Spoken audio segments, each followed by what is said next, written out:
Hi YouTube, welcome to my very first movie review. Today I'm going to be reviewing the movie Paranormal Activity. Now I got requested to do this movie review, so if anyone else wants to request for me to do a movie review, please feel free and I'll do my best to get it done. Now, Paranormal Activity is directed by Oren Peli and stars Katie Featherston and Mika Sloat. And yes, they are the same character names in real life as they are in the movie, which I thought was pretty cool. Now, some people think that Paranormal Activity was the most profitable movie of all time. And this is because it costed $25,000 to make, and they grossed $193 million. So, very popular. And it's a handheld footage movie review. Movies like The Blair Witch Project, Quarantine, blah blah blah. And just as a heads up, there are no spoilers in this review until the end, and I will warn you before they are coming.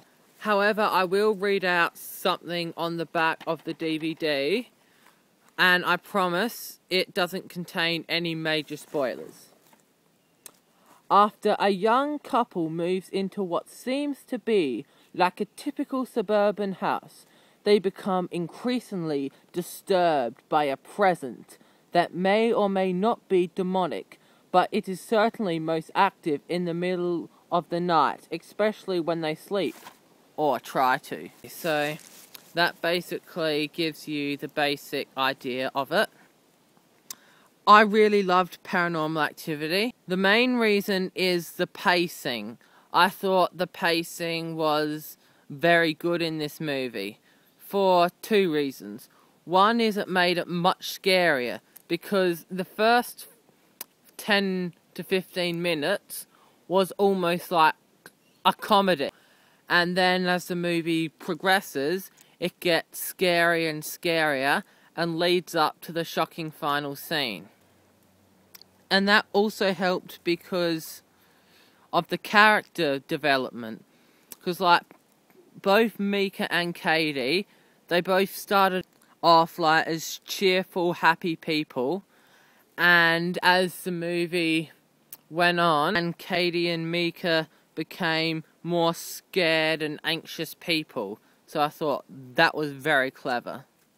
This movie also kicked up a few sequels, such as Paranormal Activity 2, and I have seen Paranormal Activity 3, but I don't own it yet. Another thing I liked about it was the ending of the movie. The ending of the movie is easily the scariest moment, and it is terrifying. It's jumpy, it's creepy, it's suspenseful. The ending is just awesome. I won't go into too much detail though, because it's still the non-spoiler section. Something I did not like about the film was the lack of story, I'd say.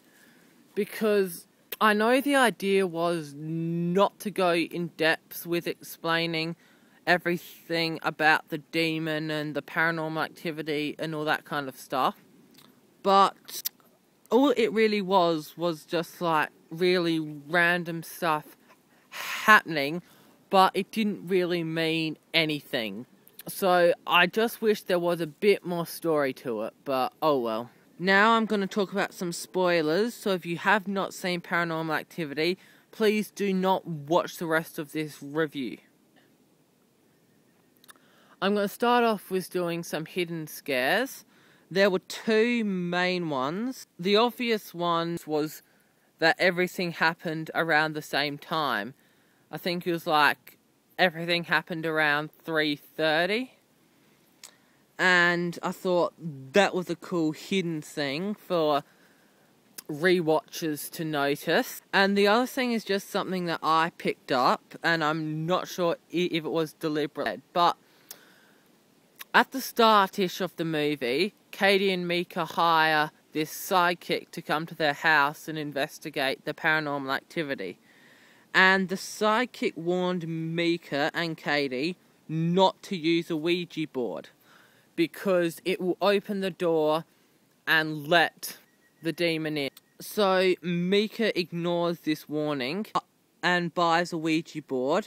If you notice, as soon as he hires the Ouija board and uses it and connects with the demon, and then the Ouija board goes on fire, as soon as that happens, that is when everything starts to ramp up. From there on, the rest of the movie is just a roller coaster, basically. And another thing that I really liked about Paranormal Activity is that in the whole movie, they never once show the demon. And I thought that was a very good idea, because it had been proven that the unknown is the scariest thing. Now, let's get into the ending of the movie. To me, the ending started in that chilling bit when Mika was trying to convince Katie to go to the hotel with him and run from the demon, basically. And then Katie was like, "No, I want to stay. I think we'll be okay now. I think we'll be okay." And then smiles. Now, I found that pretty creepy because the entire movie, besides the first 10 to 15 minutes, Katie was never really happy. She was either sad or scared. And so when she was smiling, you got the idea that she was possessed, and it was really creepy. I do, however, think it would have been a bit better if Mika convinced Katie to go to the hotel, because although they did say that they can't run from the demon, that it'll follow them wherever they go, it never really happened or showed. So I thought that with night 21, the final night, that the exact same thing should have happened, but set in a hotel. But oh well. So night 21, it starts off like an ordinary night where Katie and Mika are just sleeping, and then Katie gets out of bed and stays standing over the bed for a few hours, and then she leaves the room, and then Mika is still asleep and doesn't hear her. And of course, we can't see what Katie's doing because the camera's in the bedroom, which was a genius idea. Then Katie starts to scream, and then Mika sprints after her, but he didn't have time to get the camera, and then you hear Mika swearing and Katie screaming, and it was pretty scary because you can't see what's going on. And then there was that sudden silence. Now, the first time I watched it, my heart was pounding the entire time during that silence, because you knew that something was about to happen, but you don't know what. And then, all of a sudden, the body goes flying in which everyone jumped about a foot because of all the anticipation and stuff. And then you see Mika's corpse now, and then Katie bends over it